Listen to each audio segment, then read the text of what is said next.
donde nos podemos reunir desde muchos ámbitos, desde muchos aspectos, pero todos con la intención de engrandecer nuestra cultura, nuestras aportaciones, nuestra forma de vida. Y nosotras estamos coincidiendo, ahora sí que en la parte argumentativa de esta mesa, estamos participando mujeres. Ojalá que tengamos muchos compañeros que se unan a nuestra conversación. Veo aquí entre nuestros invitados a Uriel Rodríguez. Ojalá que Uriel pueda compartir también con nosotros su visión, expresarnos las dudas y los comentarios que esta mesa abra. Vamos a tener 4 ponencias. Empezaremos con el caballo en la cultura mexicana. Luego seguiremos nuestro paseo por la comida de los ranchos del norte en el desierto de Chihuahua. Nos vamos a acercar al rescate de la lengua materna y la identidad cultural a través del juego. Y vamos a terminar con la divergencia cultural de la muerte wixárika en Real de 14, aquí por supuesto en nuestro país. La mesa se antoja muy interesante, muy diversa y en consecuencia muy plural. Asomarnos a la historia del caballo, asomarnos a nuestras comidas, a nuestra gastronomía, a nuestros sabores y a nuestros olores, acercarnos a las lenguas maternas a través de la división multidisciplinaria de Cuauhtémoc, donde son tan cercanos a las lenguas maternas indígenas, esta riqueza cultural que a veces no alcanzamos a dimensionar. Que asomarnos también a la divergencia cultural de la muerte wixárika, ahorita que estamos a punto de entrar a esa fiesta tan importante para nosotros los mexicanos. Entonces vamos a iniciar nuestra conversación. No sé si ustedes deseen que las ponencias sean en tiempo libre. Tenemos aproximadamente 1 hora para el desarrollo de ellas y las pudiésemos desarrollar en un aproximado de 15 minutos por cada participación. Y luego después abrimos una mesa de preguntas y respuestas. ¿Les parece esa modalidad? Sí, está bien. Ok. Entonces, maestra Imelda Ramos Guevara, de la Universidad Autónoma de Ciudad Juárez. Le damos la palabra sin más preámbulos. Escuchamos su presentación personal con mucho gusto y luego vamos siguiendo su conferencia. Adelante. Muchas gracias. Buenos días a todos. Pues como ya saben, mi nombre es Imelda Ramos Guevara, soy de formación médico veterinario aquí en la Universidad Autónoma de Ciudad Juárez. Tengo una especialidad en bovinos productores de leche. Tengo una maestría en producción animal con área terminal en bovinos de leche. Ustedes dirán, ¿y qué está haciendo con el caballo? Pues bueno, también tengo una formación como maestra en ciencias, en maestría en psicoterapia humanista y educación para la paz, aquí en la Universidad Autónoma de Ciudad Juárez. Y bueno, pues ese es el último grado que he tenido y la verdad es que ha sido muy enriquecedor porque me dio la oportunidad de conjuntar la medicina veterinaria con la psicoterapia en base al el manejo del caballo. Pues bueno, ya lo van a ir viendo. Y bueno, pues el caballo en la cultura mexicana, fue pues un animal que me llamó muchísimo la atención. No crean que siempre me ha llamado la atención, creo que esto ha sido a partir de mi formación de psicoterapia. Déjenme ver aquí. Y bueno, la historia pues del caballo pues se diferencia de los caballos contemporáneos. En el Pleistoceno pues era un caballo muy pequeño, ahí fue donde empezó a tomar forma, medía más o menos 30 centímetros. En ese entonces pues había un clima predominante seco aquí pues en nuestra área, en nuestro país. Y bueno, pues el caballo empezó a evolucionar, más o menos en el Eoceno empezó su evolución, pero luego se empezó a tornar en un problema, porque en el siglo XV, pues como se manejan en manadas, luego se confundían con las manadas de los bisontes, porque pues igualmente trabajaban en manadas o trabajan en manadas. Empezaron a tener problemas las personas porque devoraban pastizales y cosechas. Pero finalmente, pues los indígenas empezaron a sentirse atraídos por este animal y empezaron a cazarlos y empezaron a utilizarlos en algunas otras actividades como fue la agricultura, por ejemplo. El caballo, pues bueno, también considerado entre los indígenas y los españoles, lo fueron utilizando para estrategias de guerra. En aquel entonces, pues era el transporte, era el vehículo para ganar o perder una guerra, según las tropas tuvieron más o menos caballos. Y pues además, a partir de las pezuñas duras que tienen los caballos, pues esto también les daba la oportunidad de soportar jornadas de trabajo muy exhaustivas. Esto finalmente, pues si ustedes en alguna ocasión, pues hay muchos caballos a los cuales incluso se les hizo un corrido, por ejemplo el 7 leguas, y bueno, pues estos animales empezaron a tener muchísima importancia, sobre todo en esos tiempos.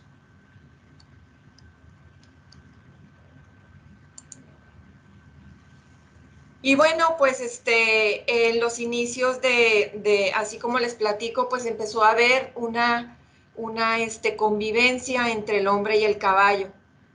Un vínculo, empezó a nacer un vínculo entre el humano y el animal muy, pero muy interesante, muy importante desde aquellos entonces. Otra de las cosas que el caballo empezó o ha cobrado importancia, o empezó a cobrar importancia a partir el siglo XV, que fue ya empezado a cazar y a domar y a participar en actividades, pues también fue como parte de la cultura mexicana en la charrería. Ha sido la figura del charro reconocida en México, sobre todo en los Altos de Jalisco, que ahí se reconoce la cuna de la charrería. El charro pues encarna la llamada personalidad ranchera. ¿Cuántos no disfrutamos las películas de charros pues, de aquellos entonces, no? Y ¿cuántas veces no hubieras querido que te hubiera enamorado un charro? Por ejemplo, Vicente Fernández o Alejandro Fernández, o sea, lo ve uno vestido de charro y Dios, ¿no? Tengo una amiga que lo sigue para todos lados a donde va. Entonces el charro pues ha cobrado también una importancia a partir de la cultura. El caballo también es importante dentro de la cultura como parte del charro. La charrería es por decreto presidencial el deporte nacional. Este deporte consiste en una realización frente al público de distintas suertes, 10 más o menos en específico, en un espacio diseñado especialmente para ello, con cierto orden, reglas de competencia bien especificadas, y ahí se exhibe la destreza y la fuerza, el dominio del charro. Me tocó estar, tal vez por eso lo puse, me tocó estar por mucho tiempo acompañando al novio y a los amigos de mi hija que eran charros, y pues la verdad es un espectáculo especialísimamente agradable, en el cual te das cuenta la fuerza, el amor, la entrega del charro al hacer sus suertes. Aquí, por ejemplo, en esta foto estamos viendo el paso de la muerte, que es una de las destrezas que tiene o que alguno de los charros hace, y es parte de estas 10 suertes que se evalúan dentro de una presentación o de una exposición. Es la verdad impresionante cómo vean, viene el charro montado en su caballo, se empareja a otro caballo y ahí mismo se brinca de un lado a otro con una velocidad impresionante, o sea, van al trote. Entonces, bueno, es parte de nuestra cultura, parte de una cultura que la verdad es que yo en lo personal quiero mucho, amo. Y bueno, es un deporte súper completo porque mueves todos los músculos. Al estar montado en el caballo, pues al ir al trote hay que apretar las piernas para sostenerte del lomo del caballo, hay que manejar la rienda y el trote del caballo va de alguna manera moviendo tus músculos. Entonces, pues realmente es un deporte el cual pues mueves prácticamente todos los músculos. Además es una actividad física también, pues que engloba el vestir y la peculiaridad de ser parte de una reserva de nuestro Ejército Nacional, el caballo también. Y bueno, esta es otra parte que fue la parte que yo que yo utilicé como complemento, que es la parte que ya se utiliza aquí en México. Empezó desde los años 460 a.C. con Hipócrates, que menciona en el libro Las Dietas los beneficios de los paseos en caballo o a caballo. Incluso en aquel entonces las personas que estaban enfermas, pues se les sugería que dieran paseos a caballo, porque eso finalmente ayudaba mucho pues no a sanar, pero la persona entraba en un estado de relajación, entraba en un estado de tranquilidad, y eso ayudaba mucho al padecimiento que tenía, ¿no? En el siglo XVII, pues se iniciaron en Europa ciertos proyectos en los que el caballo era compañero más en el tratamiento y rehabilitación de personas con alto grado de discapacidad física. Desde ahí entonces se empezó a utilizar el caballo como tal. En Inglaterra, pues se utilizó por primera vez animales como terapias en pacientes psiquiátricos en 1792. En 1867, pues animales de granja, no solamente caballos, se fueron utilizados en tratamientos epilépticos en Alemania. En 1875, un neurólogo francés descubre que un caballo en acción mejoraba el equilibrio, el movimiento articular y el control muscular de sus pacientes. Esto, pues finalmente ahorita, más adelantito van a ver por qué. En la Segunda Guerra Mundial también es utilizado como rehabilitación de los miembros de las Fuerzas Armadas. En 1948 se hace una granja o participan los caballos en la granja para reeducación de niños y jóvenes con trastornos de comportamientos. Un psicólogo infantil, Boris Levinson, en el 69, en 1969, es considerado como el padre de la terapia facilitada por animales, y él utiliza el trabajo con niños para el apoyo de alguna manera en una reeducación. Y bueno, pues, ¿qué es la quinoterapia? Que se utiliza el caballo como herramienta para ayudar, para mejorar, para como instrumento terapéutico. Este modelo, pues, de acuerdo con Juan Vives, que es un terapeuta, equinoterapeuta español, que se ha dedicado mucho a esto, sobre todo él trabaja mucho con trastorno con TDA y con autismo.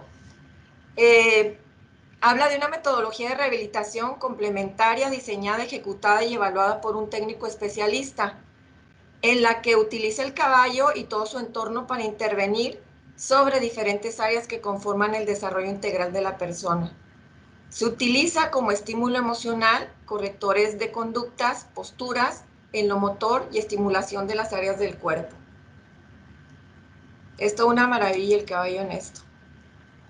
En el Congreso Internacional de la Monta Terapéutica en el 80 se divide en 3 áreas: la hipoterapia, la monta terapéutica y la equitación como deporte. Sin embargo, también el modelo EGALA es un modelo que sugiere el trabajo terapéutico, pero se realiza en piso, no se realiza en monta. Y esto se realiza con una interacción muy, pero muy especial y muy en conexión con el caballo. Son 3 los principios terapéuticos, voy a tratar de irme rápido. Uno de ellos es la transmisión del calor corporal del caballo al jinete. El caballo tiene una temperatura de 38 grados centígrados en descanso. Cuando llega a una actividad, ya sea de trote o de paso rápido, puede llegar hasta una temperatura de 40. Esto sirve como elemento calorífico que distiende y relaja la musculatura, estimula el sistema circulatorio e influye en el área psicoafectiva, ya que la transmisión de calor puede durar hasta 6 horas.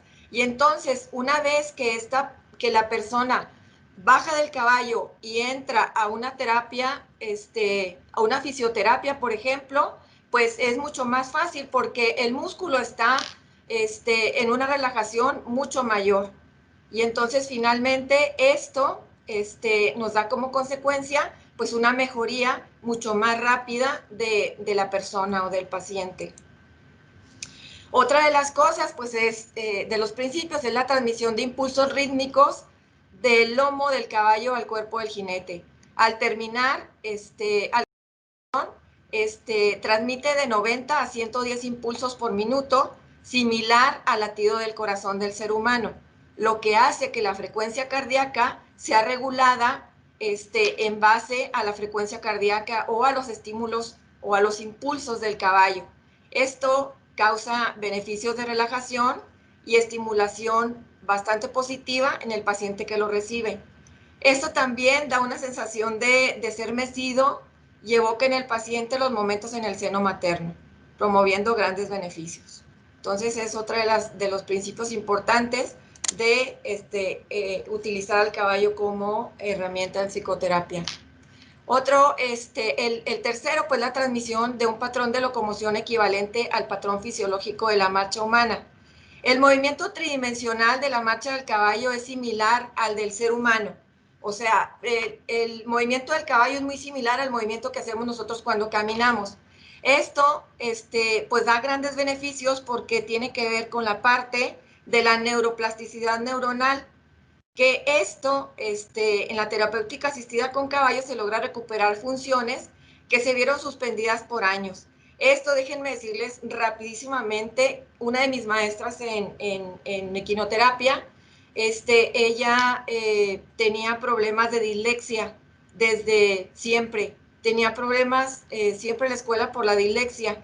Desde los 15 años monta y hoy a los 50 años me dice, no me preguntes cuándo dejé de ser disléxica porque no sé, pero finalmente le atribuyo precisamente porque a partir de que yo empecé a montar, empecé a tener mejoría en eso. ¿Cuándo se me quitó? No sé, pero sí sé que fue a partir del caballo. Entonces, pues, la neuroplasticidad que produce la monta del caballo es de verdad impresionante. Aquí, por ejemplo, ellos son jóvenes autistas que hacen una monta de caballo. Les ha ayudado muchísimo también porque ayuda mucho a como a hacer a ser disciplinados o ayuda en la disciplina del autista, que finalmente eso pues tiene dificultad. Ellos, por ejemplo, sacan al caballo, saben cómo ensillar, se montan, hacen sus ejercicios, o sea, de verdad esta parte de la neuroplasticidad ha ayudado muchísimo aquí. Ella es Sophie, una niña que nació normal, pero sus papás dicen, no me voy a meter ahorita en este porque no viene al caso, pero a partir de después de una vacuna, la niña pierde y tiene parálisis cerebral, y entonces finalmente Sophie es una niña que ha utilizado el caballo y ha mejorado muchísimo su parte motora, muchísimo, incluso su habla. Las características del caballo en la equinoterapia, pues es adulto, debe ser desensibilizado. ¿Qué quiere decir? Que esté acostumbrado a los ruidos, a personas a su alrededor, a que no se asuste, pues, porque pues eso traemos a un jinete montado y venimos haciendo terapia. Castrado, de altura media. Y bueno, el entrenamiento, pues, aquí es un entrenamiento con algunas órdenes repetitivas, suaves, hacia la persona, a veces ejercicios de locomoción o de arriba del caballo, ¿cómo se llama? Pues para mejorar la parte motora de la persona o del niño. Y bueno, pues son recursos maravillosos para quienes necesitan desesperadamente ser aceptados. El hecho de que te subas a un caballo, la verdad es que para la persona es manejar un animal de 400 kilos, el cual te está obedeciendo, el cual va hacia donde tú le dices. Esto finalmente genera emociones gratificantes para la persona. Es una sensación que reporta bienestar, sentimiento de confianza en uno mismo. Esto lo dice Juan Vives y también les puedo decir yo cómo actúa en la generación de mejorar la autoestima de las personas, aunque no se hayan subido en su vida a un caballo. Y bueno, pues una emoción. Llegamos al final, ¿verdad? Pues ya faltan. En tiempo estamos en el final. Miren, no ha llegado la doctora Bertalicia. Si le parece, seguimos con las otras ponencias y luego al final tomamos su parte. ¿Le parece? Claro que sí, muchas gracias. Muchas gracias a usted por su participación. Alcanzo a ver que el caballo cuando llega a América es exageradamente joven, pero eso lo platicaremos ya ahorita en las conversaciones. Es tiempo entonces de agradecer a la maestra Imelda Ramos por la contribución con la historia del caballo en la cultura mexicana y vamos a dar pie a la participación de la maestra María Guadalupe Fernández Ramos. Ella es antropóloga por la Escuela Nacional de Antropología e Historia, tiene una maestría en Antropología Social y es profesora de tiempo completo en la escuela de donde procede. Ha participado en varios proyectos de investigación, tiene diversas publicaciones y en fin, ella nos dice que le apasiona su trabajo y nos va a hablar sobre la comida de los ranchos del norte en el desierto de Chihuahua. Dios mío, qué conjunción de emociones. Caballos, comidas, ranchos. Maestra María Guadalupe, bienvenida. Muchas gracias por la invitación, por el espacio. Voy a compartirles una presentación en este momento para que puedan verla.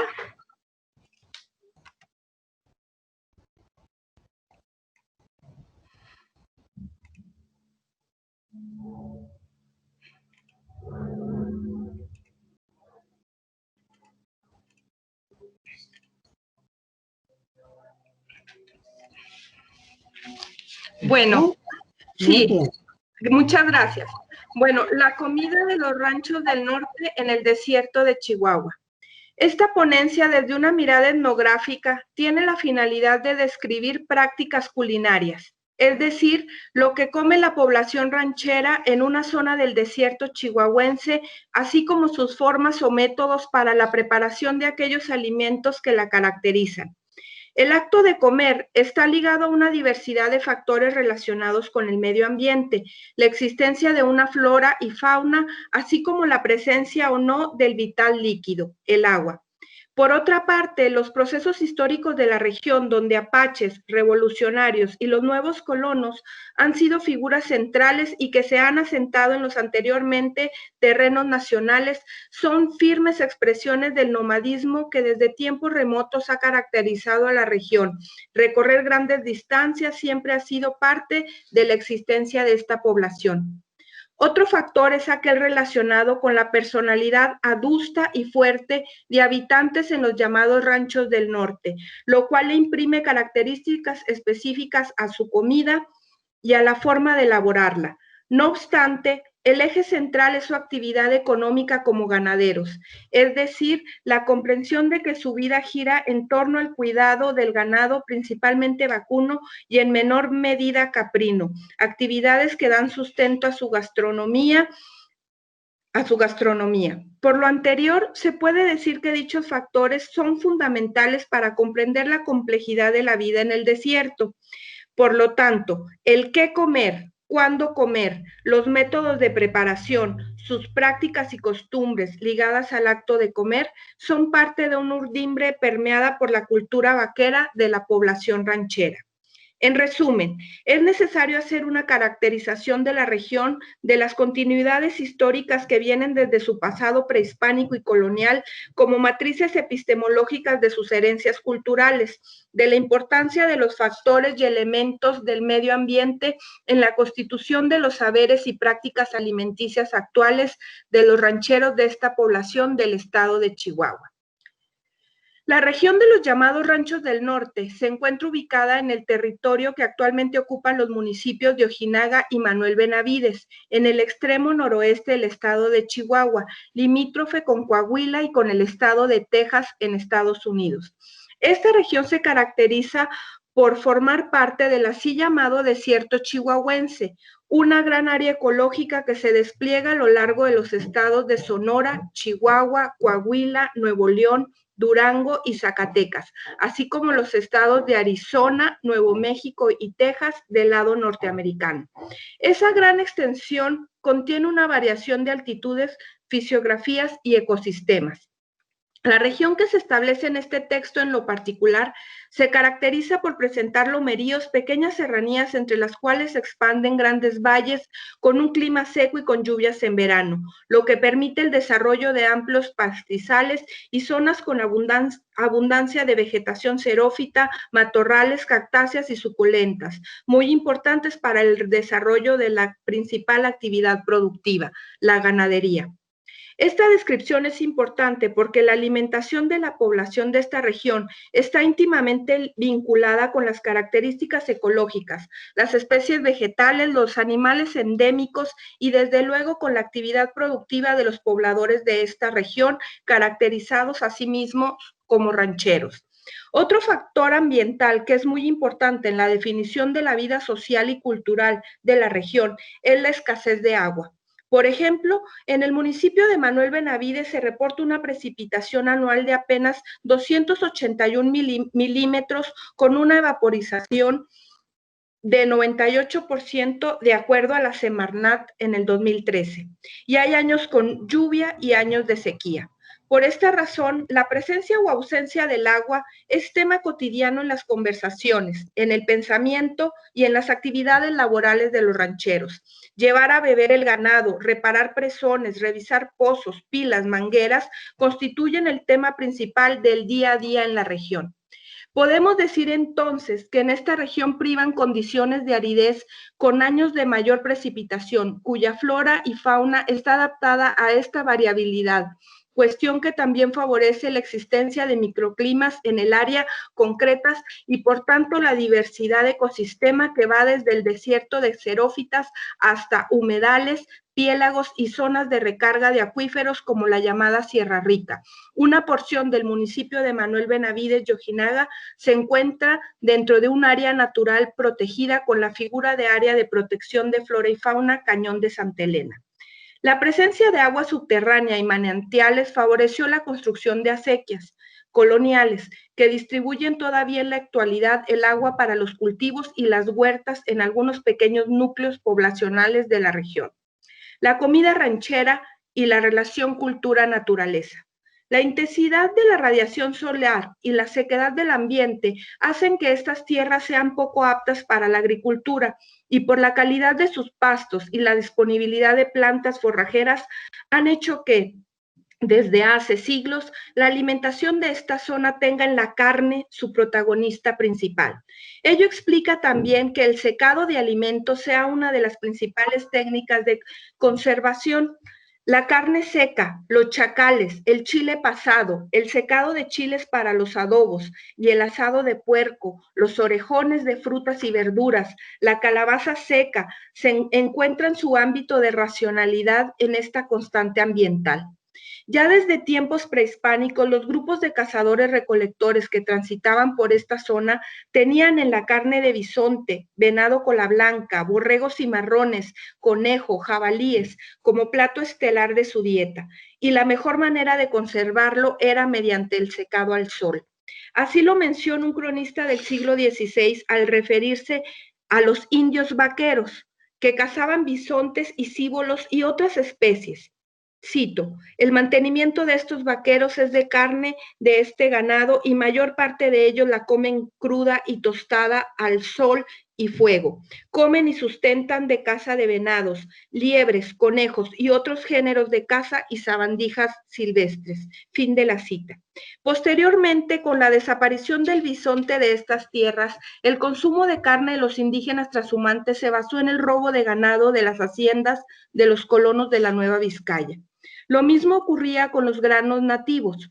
Frutos tanto jugosos como no jugosos eran secados y molidos en metates y morteros fijos que aún se encuentran en lugares cercanos a arroyos de la región. La evidencia arqueológica que da cuenta de todo ello consiste en una gran variedad de puntas de proyectil, morteros fijos y metates hallados en la región, de acuerdo con Mendiola en el 2013. Además de pinturas rupestres que simbolizan buena parte de todos estos recursos naturales. Secado, asado en hoguera o en barbacoa fueron desde entonces técnicas fundamentales para la reproducción material de la vida en el desierto chihuahuense.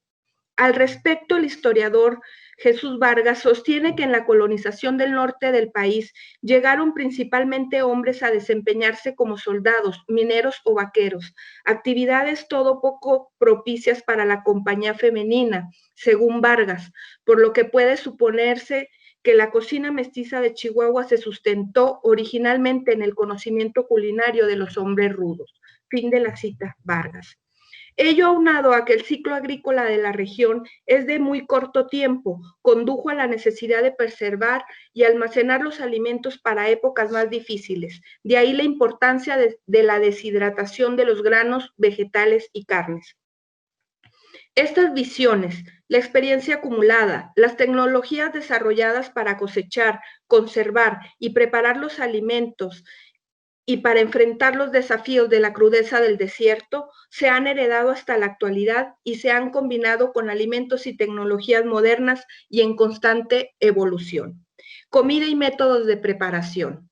Con la finalidad de exponer las ideas de forma más estructurada, a continuación mencionaré los principales platillos e ingredientes que conforman la dieta de la población en los ranchos del norte, desde una mirada antropológica que destaque las formas de consumir los alimentos, sus métodos de preparación y sus propias visiones en torno a la comida de esta región. Vacas y chivos, así como el cerdo llamado cuino, representan alimentos principales en la vida de esta población. Esta alimentación característica es parte de la vida cotidiana, familiar y ritual. Comerla es uno de sus elementos identitarios centrales, ya sea para dar la bienvenida a amigos o parientes, para un festejo ligado al ciclo de vida de las personas, como bautizos, casamientos, cumpleaños y funerales, las preparaciones de guisos a base de carne representan el platillo principal de la sociabilidad en las enormes vastedades que separan las unidades familiares de cada rancho. Matar un animal tiene significados contrastantes debido a que el hecho de comer y compartir es motivo de gozo, pero al mismo tiempo significa que ya sea que un animal se lastimó por algún motivo y se tiene que sacrificar, además ese animal, como mencionan los rancheros, ha sido cuidado como si fuera de la familia y ya no formará parte del hato. Ese es el caso, por ejemplo, del asado de puerco con chile colorado. Se puede considerar una comida ritual que está presente en todo tipo de celebraciones. Los hombres son los encargados de matar al cuino. En época de más calor, durante los meses de mayo a agosto, prefieren sacrificarlo cuando aún no salen los primeros rayos del sol. Después lo lavan con agua hirviendo para posteriormente destazarlo. Generalmente se cocina en la parte externa de la casa, es decir, en el patio, en un caso grande. Las mujeres, sean las madres, esposas, hermanas e hijas, se encargan de elaborar el adobo a base de chile colorado licuado y tamizado, que lleva especias, orégano de la región, ajo y cebolla. Posteriormente el hombre lo prepara ya todo junto y da la última sazón, que incluye las semillas de chile que la mujer separó del cerdo. Todo se aprovecha. Además se hacen chicharrones, tamales de maíz con relleno de carne de la cabeza del animal en chile colorado, se aparta la manteca para guisar los frijoles, se elabora chorizo, entre otros. Otro caso es la preparación del chivo, con el que se realiza la llamada sangrita. Este es un guiso que es un platillo caldoso y que cada vez se prepara menos por su complejidad. El animal es sacrificado por el hombre y le aparta a la mujer un poco de sangre que sale aún tibia del cuello del animal. Se coloca en una ollita de peltre con mango largo. Posteriormente el hombre destaza al animal y pasa los trozos de carne a la mujer, que lo va a preparar en el interior de la casa, en la cocina. Ahí corta en trozos muy pequeños la carne, sazona con azafrán, sal, pimienta. Después se agrega la sangre del animal, cebolla, tomate, chile jalapeño y cilantro. Siempre para acompañar se prepara una salsa a base de chile California, que se conoce como chilaca, asado y despepitado, cortado en cuadros pequeños, tomates canchuleados, como ellos dicen, es decir, desbaratados con la mano y sal. Actualmente también se prepara discada de chivo y siempre presente se prepara el chivo solo, con sal y asado al horno. Si es en estufa de leña, mejor. Este es un platillo muy característico en la región que se consume tanto en días cotidianos como en diferentes festividades y celebraciones. Otro platillo más cotidiano con carne es el caldillo de carne seca. Este guiso representa una comida completa, ya que a un guisado elaborado con tomate, cebolla y chile se le agrega la carne secada al sol, papas, sopa de fideo y, para finalizar, cilantro. El queso, asaderos y envasados. La elaboración y el consumo del queso ha jugado un papel muy importante en la vida de la población de los llamados ranchos del norte. En épocas de secas, como le dicen a la sequía, la elaboración del queso para su venta en los ranchos vecinos es importante para la sobrevivencia del grupo familiar. Los rancheros han podido sobrellevar las situaciones más difíciles cuando sus ranchos no producen, apoyados por esta actividad, es decir, cuando el ganado se ve disminuido por las condiciones y no es posible su venta para la exportación. Antiguamente el queso se realizaba con leche de vaca y chiva. Este queso es muy apreciado. En la actualidad se elabora principalmente a base de leche de vaca y se le llama queso ranchero. Se come fresco, pero también se va deshidratando y dura mucho, pues se conserva en buen estado. Este último factor de conservación, realizado a partir de la deshidratación y secado de productos, es parte fundamental de la cultura ranchera y vaquera, como se mencionó con anterioridad.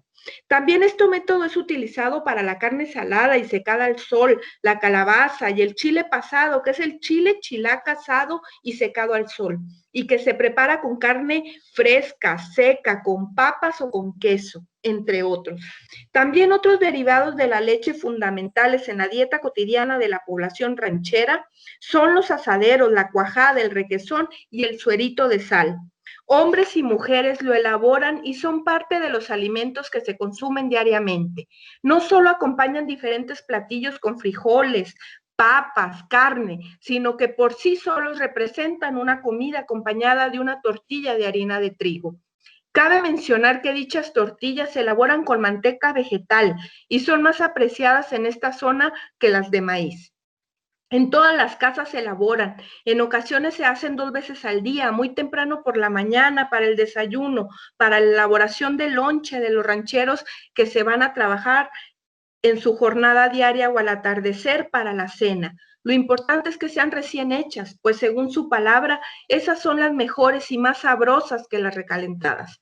En las tiendas de abarrotes ubicadas en los ejidos, donde la concentración de población es mayor que en los ranchos aislados, venden bolsas de tortillas con 10 piezas, y es interesante notar cómo en cada bolsa en las que son empaquetadas se les pone el nombre de la cocinera, o en la repisa que son colocadas dice, por ejemplo, Mari, Rosa, Julia, etcétera. Así cada cliente opta por sus tortillas preferidas. Con respecto a los envasados, estos son muy importantes y a pesar de que su preparación es laboriosa, es un producto muy apreciado ya que ayuda a tener comida conservada y almacenada para los tiempos difíciles.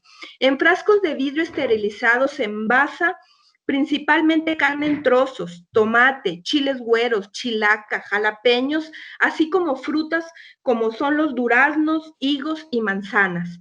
Además, los frascos son para regalar como presente a alguna persona que vaya de visita.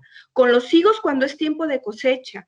En los meses de verano se elabora mermelada. A las personas rancheras de mayor edad les gusta comerla como postre al final de las comidas, untándola sobre una galleta salada y acompañarla de un café. También se ofrece a las visitas.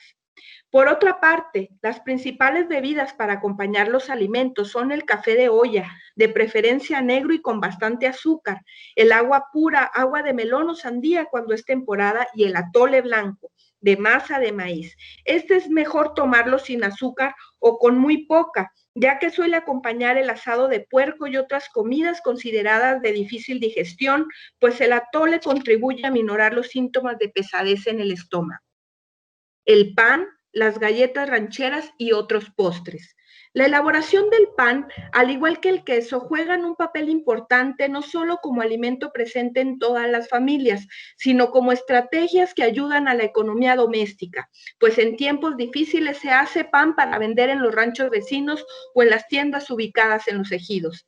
El pan se elabora con harina de trigo, sal, manteca, royal o levadura, en caso de los llamados molletes, que son bolitas de masa. Y en el caso de las galletas, se le agregan trocitos de piloncillo, al igual que a las empanadas de calabaza de Castilla, con un toque de clavo de olor molido. Como postre, es muy común la elaboración del arroz con leche, al que se le agrega canela y cáscara de naranja.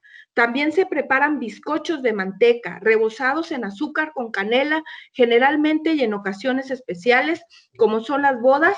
También se puede rebozar con azúcar impalpable o llamada glass, que compran en tiendas ubicadas pasando la frontera en Ojinaga, en Presidio, Texas, Estados Unidos, o en las tiendas de los menonitas ubicadas en Los Cienes principalmente.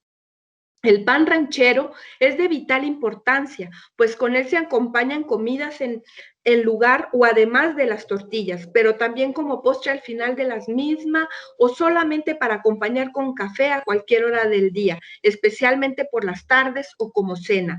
El pan y las galletas rancheras comúnmente se encuentran como parte del lonche de los rancheros cuando se van a trabajar a las labores del campo.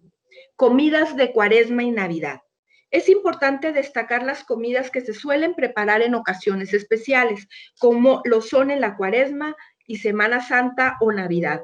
Para el caso de la primera y derivado de las creencias religiosas de la población ranchera, que en su mayoría profesan el catolicismo, pues hacen sacrificios y ayunos donde no consumen carne.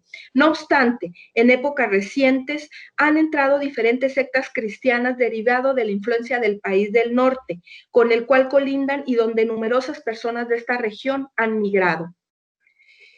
Históricamente, como en la Cuaresma no se consume carne, la gente suele preparar calabaza guisada y en épocas de recolección ha sido secada y guardada en orejones, lentejas guisadas en sopa, frijoles con espinacas y los chacales, que es uno de los platillos favoritos de la población ranchera. Los chacales se elaboran a partir del elote cocido con sal, secado al sol y posteriormente desgranado. Así que se conserva por mucho tiempo en buen estado. Después, cuando se van a preparar, se remojan y cuecen por varias horas. Se guisan con cebolla, tomate y chile colorado. Se le agrega agua porque es un caldo y al final se le incorpora suficiente cilantro.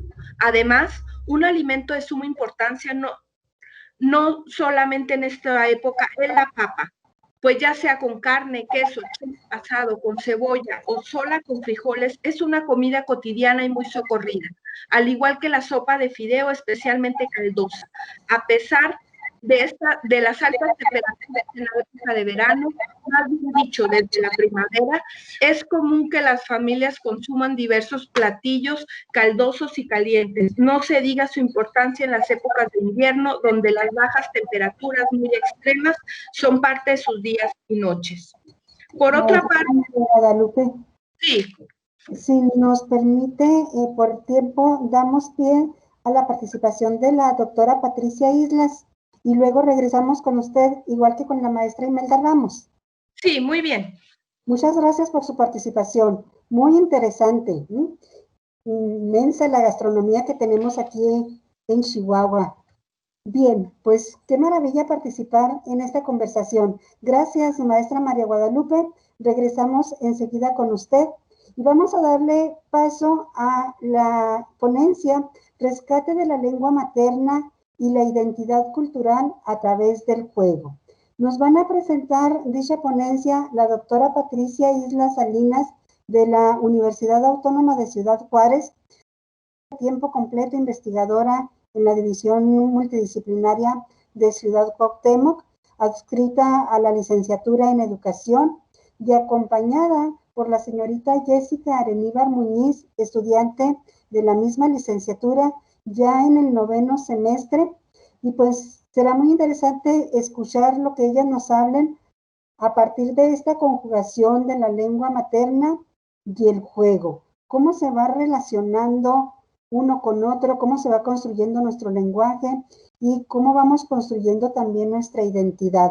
Adelante, doctora Patricia. Señorita Jessica Areníbar. Hola, buenos días. Buenos días. Muchísimas gracias por el espacio. Les voy a compartir una presentación.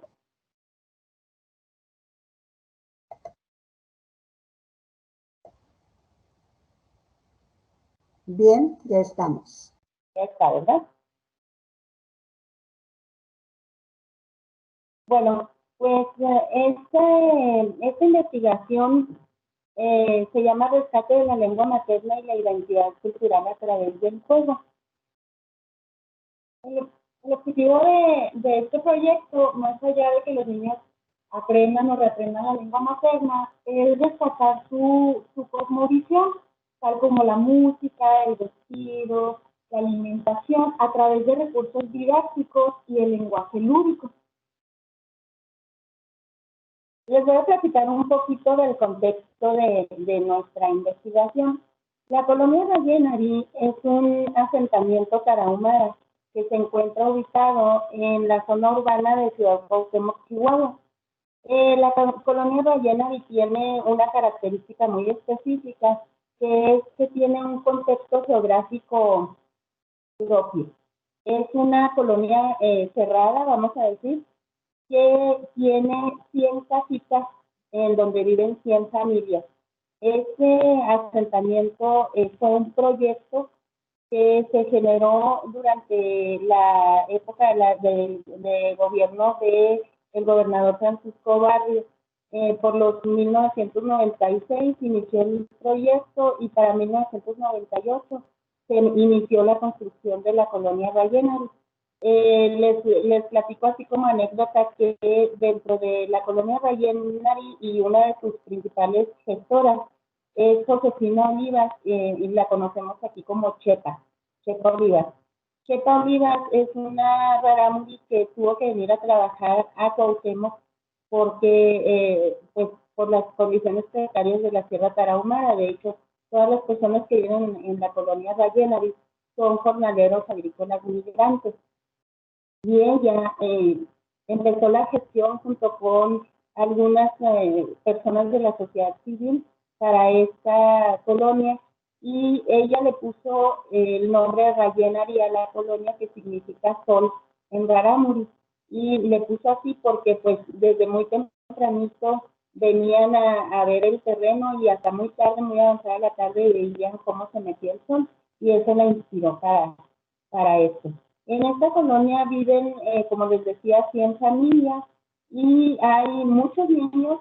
Hay una escuela que se llama Mauricio Corredor dentro de la colonia que hace la educación indígena, aunque es muy precaria la educación indígena. La mayoría de los niños que viven aquí ya nacieron en Cuauhtémoc y se consideran mestizos. Ellos ni siquiera han aprendido a hablar su lengua materna, que es el rarámuri. Algunas de las madres de familia y padres de familia sí lo hablan, y algunos sí les inculcan esto por memoria colectiva, ¿verdad? Les inculcan hablar su lengua. Sin embargo, la pérdida de la lengua materna es un problema muy, muy grave aquí en el asentamiento rarámuri. Hicimos un diagnóstico sobre la lengua materna y la aculturación. Como les decía, pues la mayoría de los habitantes son rarámuris migrantes, jornaleros, que se vienen a Cuauhtémoc a vivir aquí y pues sufren lo que se conoce como una aculturación. Le voy a dar la palabra a Jess. Cuando los rarámuris migran hacia la ciudad, tienen la necesidad de aprender el español como método de supervivencia, puesto que aquí en la comunidad pues se habla el español, y ellos, para poder comunicarse con el otro, se apropian del español para poder trabajar, para conseguir alimento, etcétera. También la vestimenta se ve un poco afectada. Si perciben la imagen que está a la izquierda, los hombres ya se dicen como el mestizo, dejan a un lado su vestimenta tradicional para poder sentirse parte de la sociedad que les rodea. Y bueno, pues la lengua materna. Según ahora, la lengua materna tiene que ver con el alma de las personas. Es una parte sumamente importante de la cosmovisión de las personas. Los sentimientos, el contexto y las relaciones interpersonales conjuntan lo que podemos llamar parte de la identidad cultural, y la lengua materna es indudablemente aquella parte que une y reúne a los miembros de una etnia. Cuando la lengua materna se pierde una parte muy importante de la cosmovisión de las personas. La importancia del juego en el aprendizaje de la lengua materna a nosotros nos generó como mucha importancia, o nos llama mucho la atención, ya que el juego nos genera placer, nos desconecta de la realidad, nos permite expresarnos libremente, nos genera valores, se toma el amor hacia el otro cuando se involucra el juego. Sin embargo, el aprendizaje toma un papel muy importante cuando estamos jugando, porque ni siquiera nos damos cuenta de que estamos aprendiendo. Entonces, nosotros ahí es donde quisimos entrar, generar juegos lúdicos donde se incorporarán la lengua, como los animales, los números, la vestimenta, donde los niños aprenden y reaprenden su lengua. Y bueno, seguimos una metodología, es una metodología cualitativa, etnográfica y de intervención educativa mediada por el juego y la lúdica. Uno de los objetivos que tuvimos fue crear ambientes de aprendizaje familiares y comunitarios. Es importante que veamos que el propio contexto geográfico de la colonia Rayenari nos ayudó mucho porque, como les digo, es una parte cerrada en donde solamente hay una entrada y tiene muchas partes de la cosmovisión de los rarámuris. Sus casas tienen una forma específica y las familias siempre están en comunicación y en contacto. Incluso a través de los patios se puede ir uno por todas las casas. Entonces, este ambiente familiar y comunitario que los rarámuris conservan en su asentamiento nos ayudó mucho para generar estos ambientes de conocimiento. Generar el descubrimiento de la lengua materna a través de un instrumento de comunicación intraétnica para que ellos vean la posibilidad y la ventaja de redescubrir y de reaprender, o en el caso de los niños chiquitos, de aprender su lengua materna para comunicarse entre ellos. Esto cabe recalcar que sí se da, sí ocurre, pero en muy poco porcentaje de familias. También quisimos llevar acciones para la conservación de la identidad cultural y cómo heredar su cosmovisión a partir de la memoria colectiva. Es bien importante que las generaciones nuevas reciban de sus padres y de sus abuelos pues todas las costumbres, las creencias, etcétera, de su cosmovisión para que no se pierda. Bueno, dentro de la metodología hicimos algunos instrumentos. Uno de los instrumentos importantes fue una entrevista a padres y madres de familia y buscábamos conocer sus percepciones sobre la importancia del rescate de la lengua materna y les platicamos cómo iba a ser el proyecto y fue muy interesante ver cómo, a pesar de que los rarámuris son unas personas que son introvertidas, hablan poco, les da vergüenza que se le acerque un mestizo. A pesar de eso, les llamaba mucho la atención cuando les mencionábamos que íbamos a jugar. Bueno, para el diseño y elaboración de los juegos, se diseñaron un dominó y una lotería. Ahí los pueden ver. El dominó contempla partes de la naturaleza, partes de, por ejemplo, palabras descriptivas. Entonces el equipo investigador se dio la tarea de enseñar las reglas a cada uso de cada acervo didáctico.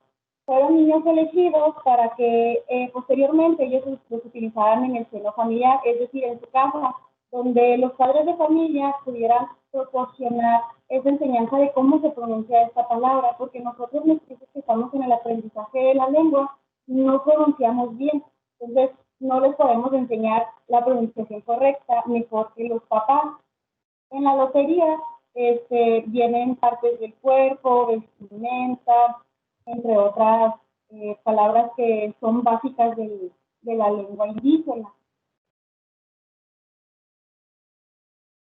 Y bueno, ya una vez que tuvimos listos los juegos, fuimos a la colonia Rayenari, tuvimos una interacción con las familias. Es bien interesante ver que los rarámuris, por costumbre, no dejan que las personas entren a su casa.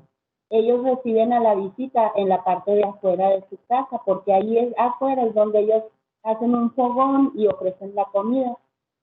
Sin embargo, nos dieron entrada a su casa. Fue bien bonito y bien interesante ver el interés de las madres de familia y de los padres de familia para que sus niños pudieran utilizar los juegos y practicar su lengua materna. Se les hacía algo muy chistoso ver las palabras y los dibujitos y relacionarlos con lo que ellos saben de la lengua materna, de hablar. Bueno, en lo que encontramos al finalizar el proyecto fue como dice la doctora, la mayoría de los padres se mostraron muy entusiasmados, muy motivados, muy contentos porque alguien externo fuera y les proporcionara algo que enriqueciera el aprendizaje y que le daba el reconocimiento a su cultura y a su lengua. Además de eso, también nos encontramos con varias conclusiones. Bueno, una otra parte fue bien interesante ver cómo los niños se apropiaron de los juegos. Al principio batallamos para que quisieran acercarse y quisieran jugar, pero una vez que lo hicieron, fue bien bonito y duramos horas platicando y practicando los juegos con ellos para que supieran cómo jugarlos y se los llevaran a su casa. Se repartió un juego por familia, hicimos 100 juegos. Y bueno, llegamos a algunas conclusiones. No son todas las conclusiones a las que llegamos, pero bueno, dado la premura del tiempo, pues quisimos dejar estas tres que nos parecen muy importantes. La primera habla de la identidad cultural de las etnias y cómo es importante que la diversidad de los pueblos y las sociedades no permitan que se pierda esta identidad cultural de las etnias, de los pueblos. Cuauhtémoc se caracteriza por ser un contexto multicultural. Aquí en Cuauhtémoc, bueno, no sé si lo sepan, pero se le conoce como la tierra de las tres culturas. Es porque una cultura es la menonita, otra la rarámuri y los mestizos. A pesar de que tenemos más culturas, tenemos los chinos, los libaneses, los españoles, los japoneses, pero ellos están ya hasta cierto modo aculturados. Las que se distinguen mucho son la rarámuri y la menonita. Y reflexionamos acerca de la importancia que como instituciones gubernamentales y educativas o de la sociedad civil tenemos la responsabilidad y el compromiso de generar este tipo de proyectos que permitan que no se pierda la identidad cultural y la lengua materna de las culturas. En el caso de los rarámuris específicamente, es bien difícil porque ellos necesitan aculturarse para poder sobrevivir. Entonces, el tener esta colonia Rayenari aquí en nuestro contexto es un tesoro porque ahí es donde podemos cultivar y reeducar a las personas para que no pierdan esto. Bueno, hablado a esto, también es importante resaltar que cuando rescatamos la identidad del rarámuri, no nada más es la de esa etnia, sino que es también la de nosotros como mestizos. A mí me pasa muy común que cuando salgo de aquí de la ciudad y me preguntan de dónde eres y digo de Cuauhtémoc, me dicen, de Cuauhtémoc, más conocido como la región de las tres culturas, y resaltan mucho la cultura rarámuri. Entonces, como eso, yo creo que es muy importante darle el reconocimiento a esta cultura, porque no nada más hablamos de ellos, sino también de nosotros como el otro. Muy bien, y hablando sobre los otros, qué importante es ver cómo nosotros mismos nos vemos a través del otro, ¿no? Y cómo es importante que a través de este tipo de investigaciones y de acercamientos hacia la etnia rarámuri, construyamos un nosotros en donde obviamente los que estamos fuera de la etnia podamos ser un apoyo para ellos para poder rescatar esa lengua materna y esa identidad cultural. Dentro de lo que es el proyecto también hablamos de los juegos tradicionales tarahumaras. Ya no lo pusimos aquí porque eso fue parte de, les platicamos que participamos en el Festival de las Tres Culturas, que se lleva a cabo año con año aquí en Cuauhtémoc, y se elaboró un documental muy interesante con un foro académico que también resultó bastante interesante. Y bueno, pues por nuestra parte esto sería todo. Aquí tenemos las referencias y pues Mate Tereba, que quiere decir muchas gracias en Garama. Pues muchas gracias a ustedes, Mate Teraba. Sí, Mate Teraba. Mate Teraba. Ok, muy interesante. Pues les comparto que orgullosamente he visto una blusa de Shura Rarámuri aquí en Nuevo Casas Grandes. Y nos parecemos bastante como región geográfica, como región cultural. Compartimos cultura menonita, cultura rarámuri, cultura china. Entonces nos parecemos demasiado. Y pues estas Estas charlas nos enriquecen. Bien, no tenemos evidencia de que llegó la doctora Bertalicia Cervantes y tenemos tiempo para seguir conversando. La disposición está abierta. ¿Quieren que abramos conversación entre nosotras? Tenemos también la participación de un invitado que está identificado como Longoria, que ha hecho algunas observaciones en el chat. Y tenemos también a Uriel, no sé si todavía nos acompaña en el chat. Y podemos abrir una conversación entre todas, podemos hacernos preguntas entre nosotras, podemos abonar lo que no alcanzamos a compartir en estos primeros minutos. ¿Qué es lo que a ustedes les parece mejor? Sí, está aquí Auriel. Entonces, miren, en este espacio vamos a abrir preguntas y respuestas según la modalidad de la mesa. Pero dado que somos pocas las personas que estamos participando, pues vamos a tomar acuerdos.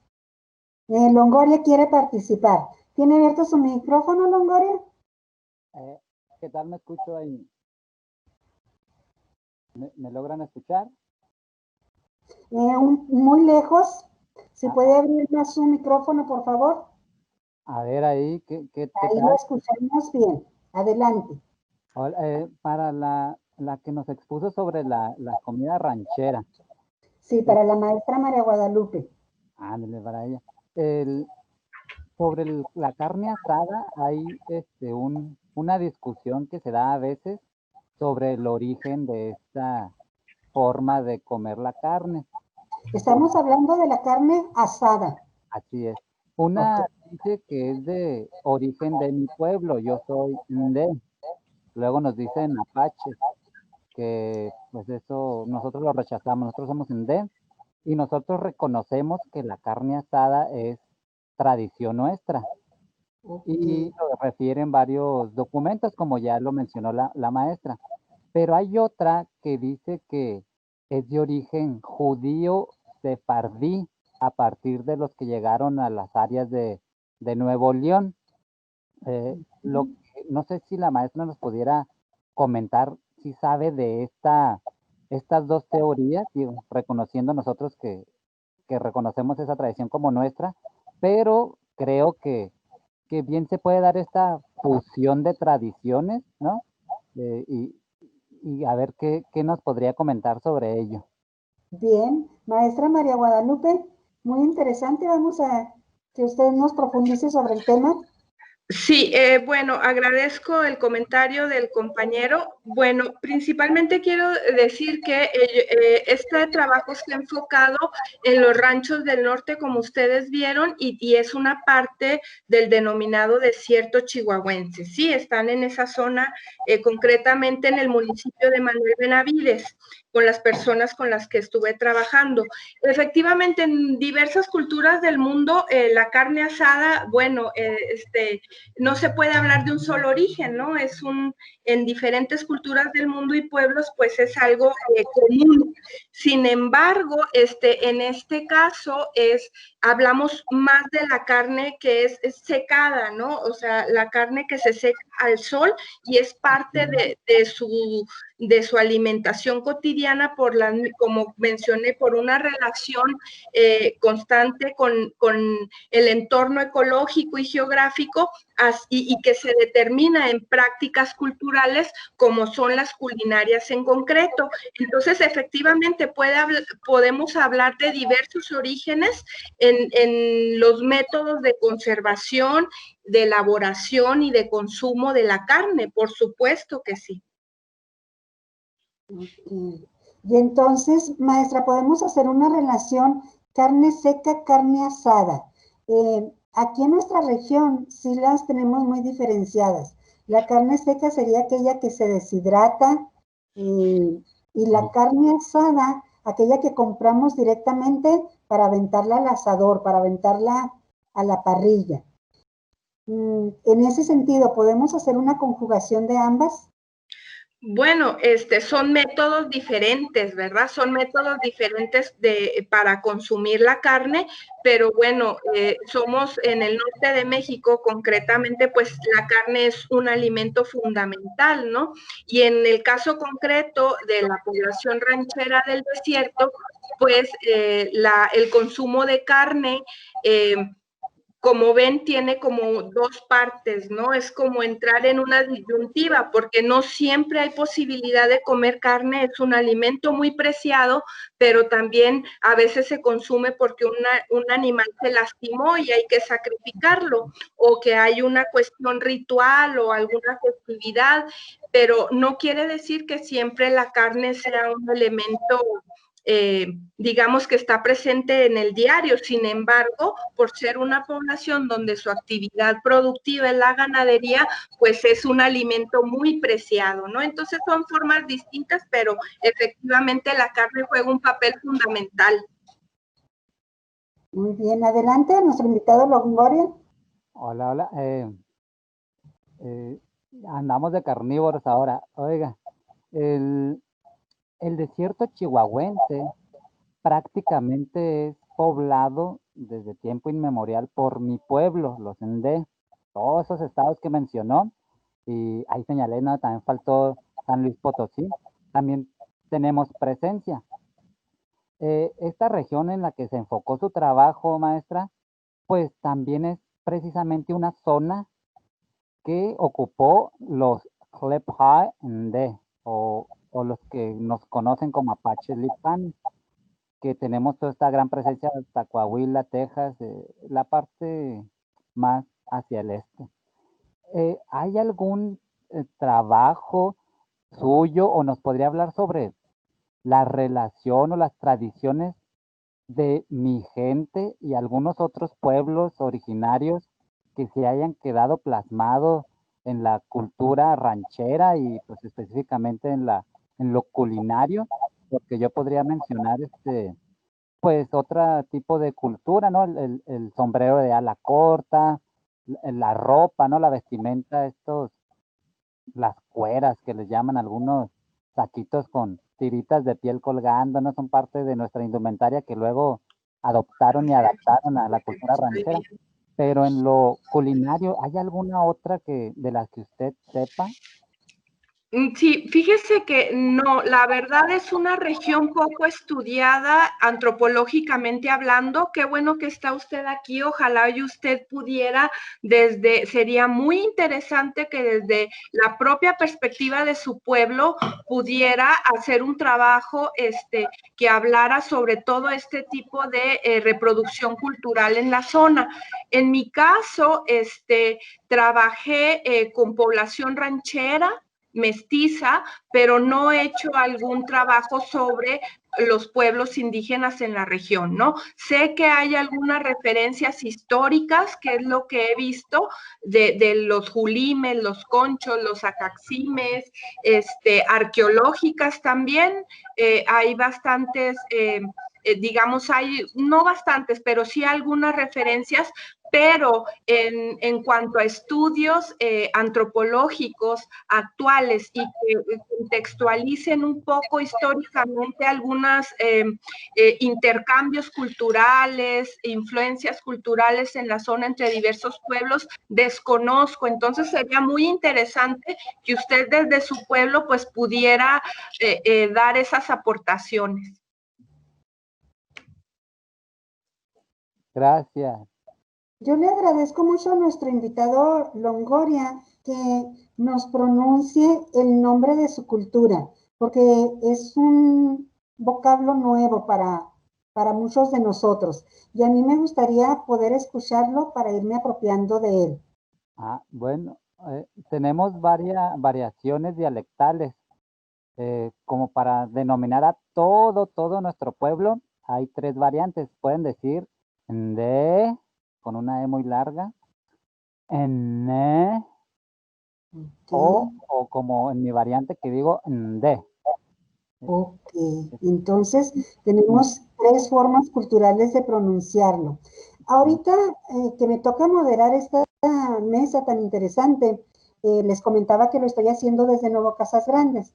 No sé si usted sepa que aquí en el municipio de Casas Grandes se está organizando un museo sobre su cultura. Así es, nosotros participamos Ok. brindando alguna cultura material con nuestro buen amigo Ramos, ¿Elías? Elías, así Ajá. es, Elías Ramos, que muy amablemente se acercó a nosotros y pues le proporcionamos algunos artículos, alguna enseñanza y a veces participamos. Creo que el 23 de junio lo han denominado el día ENE, que es la forma, Oh, la variante en que se denominan las personas de esa zona que son de nuestro pueblo.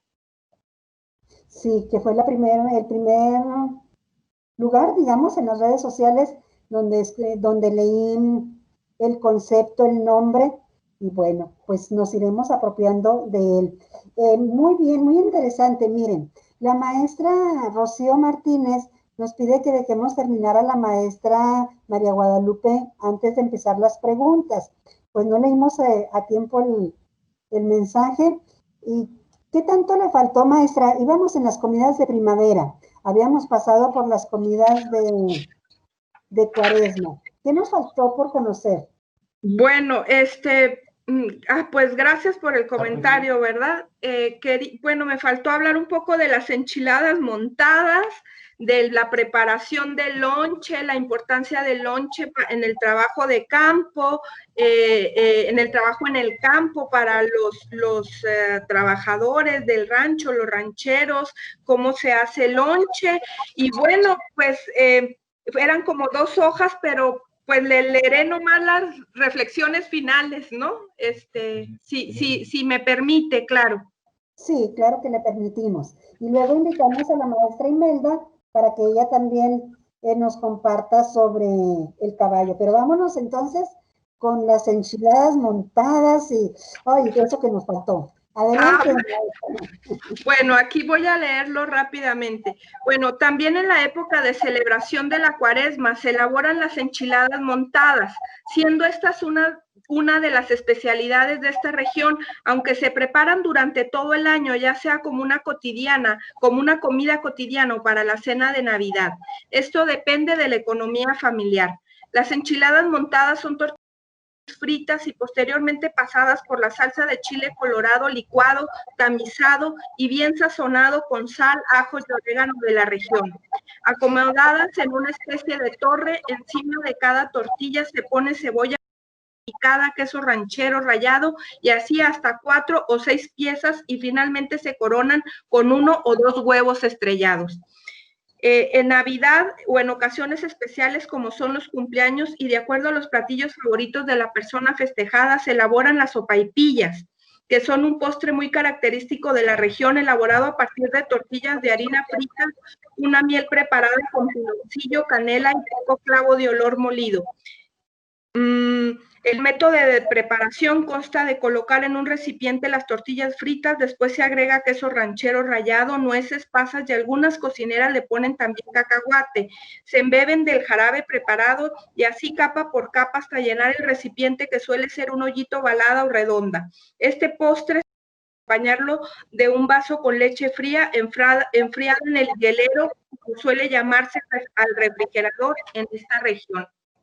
Bueno, hablo un poco luego de las frutas, de las pitayas, también de los churupes, del grangel, de los tecomblates, de cómo se comen en tiempo de lluvia, la preparación del lonche en los herraderos, cómo se comen los testículos de los becerros que son castrados, y como reflexiones finales, se puede decir que la comprensión del acto de comer, preparar y consumir ciertas comidas depende de diferentes formas de percibir, representar y entender el entorno. Tal es el caso de la población que habita en ranchos del norte del desierto chihuahuense. Es decir, podemos hablar de una cultura vaquera o ranchera que permea todos los aspectos de la vida cotidiana y ritual el tema de este texto se ha centrado en la comida que los caracteriza, que pareciera simple y sencilla, pero se encuentra dotada de prácticas y creencias que envuelven cada uno de sus platillos, los cuales conforman parte de la herencia culinaria de las familias y que se transmite de generación en generación. En este último sentido, y por último, es importante mencionar los cambios que se están viviendo en la actualidad y que repercuten en lo que come la población ranchera. Los cambios han sido impulsados principalmente por la cercanía con los menonitas, que se han apropiado de tierras y han producido verdaderos vergeles, creando poblados donde levantan hasta 3 cosechas al año de maíz forrajero, sandía, algodón y melón. Y últimamente están sembrando grandes parcelas de nogales, para lo cual perforan cada vez más pozos de agua, lo cual traerá mayores dificultades para los pobladores que han habitado toda la vida en los ranchos del norte. Bueno, gracias. Muchas gracias a usted. Muy interesante este recorrido por la gastronomía de los ranchos. Muy interesante escuchar el concepto ranchero y vaquero dentro de un análisis académico, investigativo, científico. Qué interesante reconocernos en estas ponencias, en estos trabajos. Y pues los 3 temas resultaron súper interesantes. No estuvo con nosotros la doctora Bertalicia para que nos hablara de Real de 14, que también es otro entorno encantador, pero continúa aquí la maestra Imelda Ramos. Se le antojaron las sopaipillas y las criadillas. Maestra, yo le invito a que regrese al micrófono y yo le haré una pregunta muy específica, maestra Imelda. ¿Qué tan cierto es que se está combinando la carne de caballo con la carne de vacuno en nuestros supermercados y que la estamos consumiendo de una manera semejante? Esa es mi pregunta, pero le abro el micrófono y usted tiene libertad para usarlo. Híjole, sabía, hoy en la mañana que me estaba bañando, dije, ay, seguramente va a surgir esa pregunta. Pues sí hay consumo de carne de caballo. Está entrando mucho caballo de pues diferentes lugares y pues está entrando al matadero. Y por su gestión, percibo que a usted no le parece bien. Pues déjeme decirle algo, que para mí no es como que no hay como que tanta dificultad, porque la carne de caballo es una carne súper sana, muy sana. O sea, creo que el consumo de carne de caballo, lejos de estar tomándose como perjudicial, creo que es una ventaja. Podemos verlo como algo benéfico. Sí, porque es una carne muy sana. Tan sana que un animal, un caballo o sea, es un animal que su alimentación es herbívoro prácticamente, y finalmente son animales muy trabajados, son animales que están en actividades en las cuales desarrollan buen músculo y la carne, pues es una muy buena carne. A mí me tocó de estudiante probar exclusivamente la carne de caballo y la verdad es que no hay ninguna diferencia en cuanto a sabor. Creo que es un poquito más deliciosa la carne de caballo. Pero pues sí se da. O sea, definitivamente sí estamos consumiendo carne de caballo en nuestra, pues en nuestra comida, ¿no? O sea, no sabes si es carne de caballo o es carne de res, punto, pero sí, creo que ese sería el punto a discutir. Si debemos enterarnos de que comemos carne de caballo para disfrutarla como tal, para agradecer su contribución a la gastronomía y para sentirnos orgullosos de estarlo haciendo. Maestra, voy a abusar un poco de mi función moderadora, porque me llamó mucho la atención el dato que nos proporciona sobre el desarrollo del caballo en el siglo XIV. Entonces, cuando el caballo llega a América, ¿es una especie relativamente nueva? Pues Según lo que yo estuve investigando, sí, porque se supone que llegó se supone que los españoles trajeron acá a México.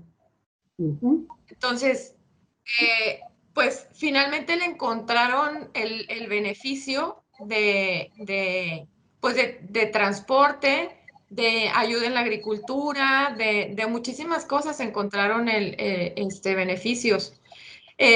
Más que tener al caballo como solamente en manada y que se comportara como el bisonte, que luego lo confundían. Finalmente encontraron muchísimas ventajas, ¿no? De tenerlo como, como parte de una actividad de las personas, como parte de animales pues que les brindaban ayuda o beneficio finalmente. Y se convirtió en algo literalmente necesario. Entonces, porque era transporte, era animal de carga, era animal de muchísimas actividades que se hacían entonces. Y luego si nos ubicamos en el momento histórico también, siglo XV, imagínense la belleza del hombre portando un caballo o la belleza del caballo portando un hombre. O sea, son esos momentos mitológicos, yo lo voy a decir así, en que no sabemos cuál de los dos posee más a uno, pero el conjunto Sí. caballo-hombre debió haber sido un espectáculo maravilloso en aquel entonces. Sigue siendo, sí, sigue siendo. Cuando uno disfruta, por ejemplo, la parte La de la charrería. charrería y la Sí. parte O la parte esta ranchera, cuando la maestra María Guadalupe habla de los rancheros, aunque ahorita en sus imágenes no haya aparecido el ranchero a caballo, uno involuntariamente piensa en ellos, en el ranchero o en el ganadero montando a caballo. Exactamente. Es todo un espectáculo, es como lo dijo usted también al principio, todo un atractivo. Sí, de verdad es todo un atractivo.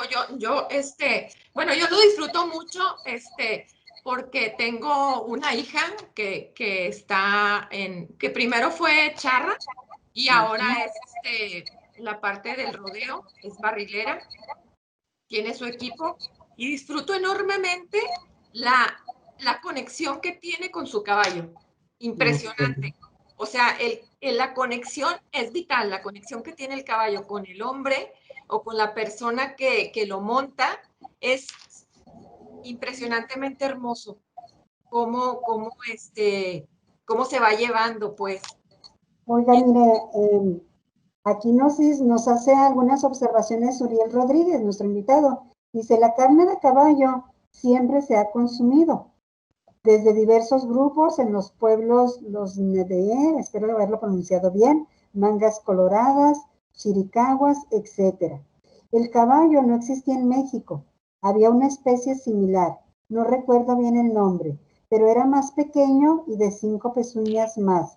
Se extinguió. Ok, entonces es parte de esta historia de la que usted también nos habló al principio para llegar a la evolución tal y como la conocimos en el siglo XV a través de la historia y como la conocemos ahorita en el XXI. Nos está limitando el tiempo. Son las 12:34 minutos. Ok. Sí, Uriel, coméntenos su duda, por favor.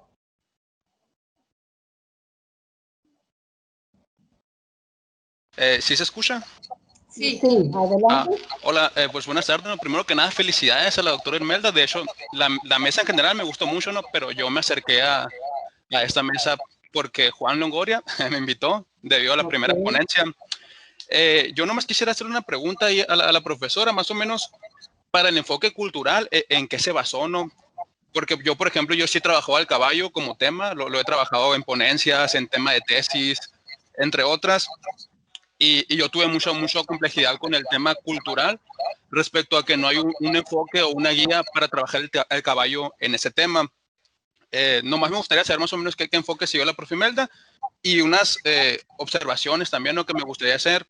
Como dije ahorita, el caballo no existía en México, había una especie similar Y el caballo se da con la llegada de los españoles, ¿no? Llegan un grupo muy reducido, no pasa de 30 caballos el número, y se usa más para fines bélicos.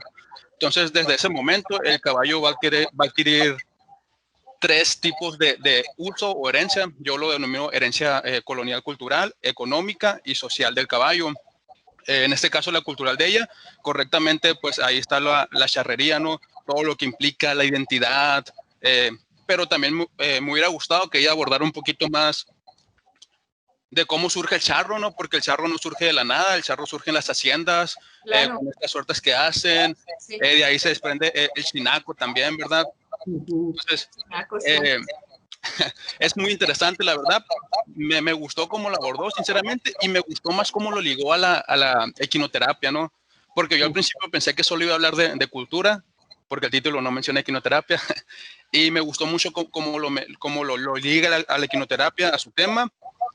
Al final mencionaba, ¿no?, que el caballo tiene que tener ciertas características también de docilidad, fuerza, convivencia con el público, y precisamente eso lo puede ligar a la charrería. Normalmente los caballos de equinoterapia, hasta donde yo puedo investigar, son caballos que ya cumplieron su siglo, por ejemplo, en la charrería, 12, 15 años más o menos, que es su vida útil en charrería. Sí. Y estos caballos, como ya están domados, ya están entrenados, están acostumbrados a ese ambiente, normalmente son los utilizados en la equinoterapia. Me ha tocado algunos casos. Y pues también el consumo de carne de caballos era muy normal, ¿no? Antes entre los grupos, pues erróneamente denominados apaches, pero como ya nos dijo Juan, ¿no? hay diferentes variaciones, entre otras. Y eso sería todo. Muy felicidades por la ponencia, la verdad, me gustó bastante. Muchas gracias. Pues sí, tiene usted toda la razón de que pues desde hace mucho tiempo se come carne de caballo. Lo que pasa es que ahora como que está muy etiquetado y como que estamos así como que muy en juicio, pero la verdad es que es una carne muy sana. Y pues sí, finalmente tenía que ligarlo a esta parte de la psicoterapia y de la como herramienta en psicoterapia, porque pues sí, la verdad, ha sido muy de mucha satisfacción para el trabajo que yo realizo en ese sentido. Ok. Pues, maestra Imelda Ramos, no sé si quiere compartirnos algo más. Tendremos aproximadamente 5 minutos. Pues no, creo que quedaron algunas diapositivas, pero lo que yo quería mostrarles era al final, cómo de los pacientes que yo atiendo, cómo han ido pues teniendo resultados. Por ejemplo, hay una, no sé si pueda rápidamente compartir, a ver si, para que vean la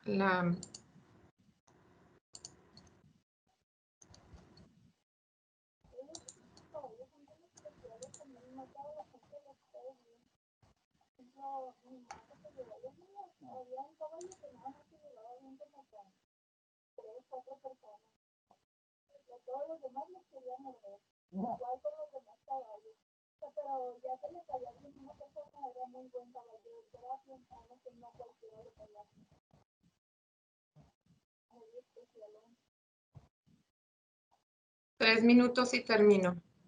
Bien.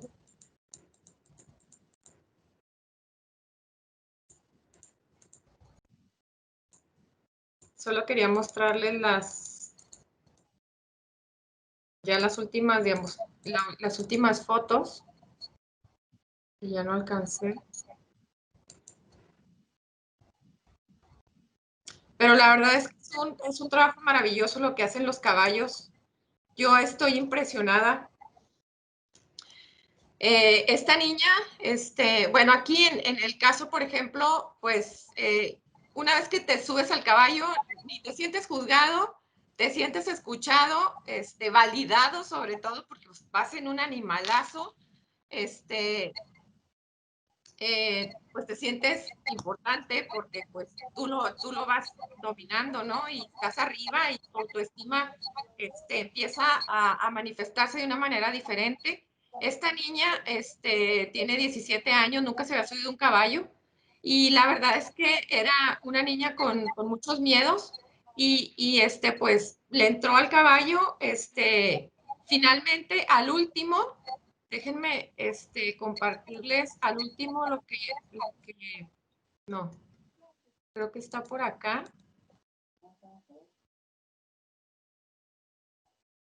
Vean lo que hizo en la primera sesión.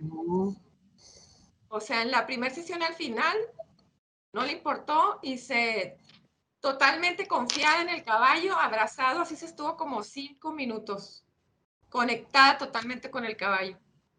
Entonces, de verdad, este es un caballo, obviamente, que pues es un caballo con las características que decíamos y pues muy acorde.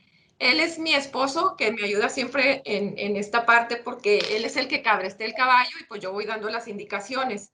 Entonces, pues bueno, eso es lo que finalmente me faltó. Y pues bueno, los caballos se empoderan y le brindan al cliente la fuerza para retomar las riendas de su vida, a pesar del dolor, dándole un nuevo sentido a su propia historia. Esa es la maravilla de trabajar con un caballo. Y pues ella es una de mis hijas, la más chiquita, que también muy pegada con los caballos. Entonces, pues sí tenemos una buena relación. Y pues bueno, esto era todo. Muchísimas gracias de verdad por darme la oportunidad de compartir algo que para mí es muy importante. Gracias a usted, maestra. Qué interesante esto que estamos aprendiendo. Qué interesante estos ejercicios. Y pues yo quisiera que no nos fuéramos sin regresar con la doctora Patricia Isla Salinas, con la doctora y con la señorita Jessica Areníbar Muñiz, y que también nos comentaran esta emoción de trabajar con personas tan valiosas de la cultura rarámuri. Se nos debe enchinar la piel cuando estamos trabajando con ellos. Yo quisiera saber si aprendieron también a dominar su idioma, o sea, bueno, en fin. Me gustaría que retomara el micrófono, doctora Patricia y jovencita Jessica Areníbar. Muy bien, muchas gracias. Una disculpa, no puedo activar mi cámara. No sé si me veo, pero no puedo, no sé qué le pasó. Pero la escuchamos entonces. Efectivamente, ya tenemos muchos años haciendo trabajo con la etnia rarámuri. Desde antes de que el asentamiento rarámuri iniciara, pues ya teníamos contacto, ya hemos hecho mucho trabajo alrededor de esto. En 2013 hicimos una actividad muy padre y así sucesivamente hemos estado haciendo diferentes trabajos con ellos. Es bien interesante y es bien importante mirar desde los zapatos del otro, ¿no? Ponerse en los zapatos del otro y mirar la vida a través de sus ojos. Es bien bonito. Sí hemos aprendido algunas palabras rarámuri. Tenemos un maestro que da incluso un curso de rarámuri, el doctor Fernando Sandoval. La estudiante Jessica Areníbar también domina un poco la lengua. Entonces sí, el contacto continuo con personas de otra etnia indudablemente te enriquece y te hace ver desde la perspectiva, ¿no? del otro, ponerte en su lugar y actuar en consecuencia. Y eso es lo que nosotros nos gusta hacer, actuar en consecuencia y apoyar este tipo de actividades que sabemos que por sí mismos es difícil que lo hagan, pero creo que como institución, como investigadores, es importante que lo hagamos. Le voy a pasar el micrófono a Jessica. Bien. Bueno, como lo mencionaba la maestra, trabajar con este tipo de niñas es muy enriquecedor y muy bonito. Por ejemplo, yo para mi proyecto de investigación estuve trabajando con los niños de la escuela Mauricio Corredor. Entonces ahí fue donde le agarro el amor y el gusto a trabajar pues la interculturalidad, pero basándome principalmente en la cultura rarámuri. Y pues yo creo que pues, es muy enriquecedor a nosotros como mestizos con esto.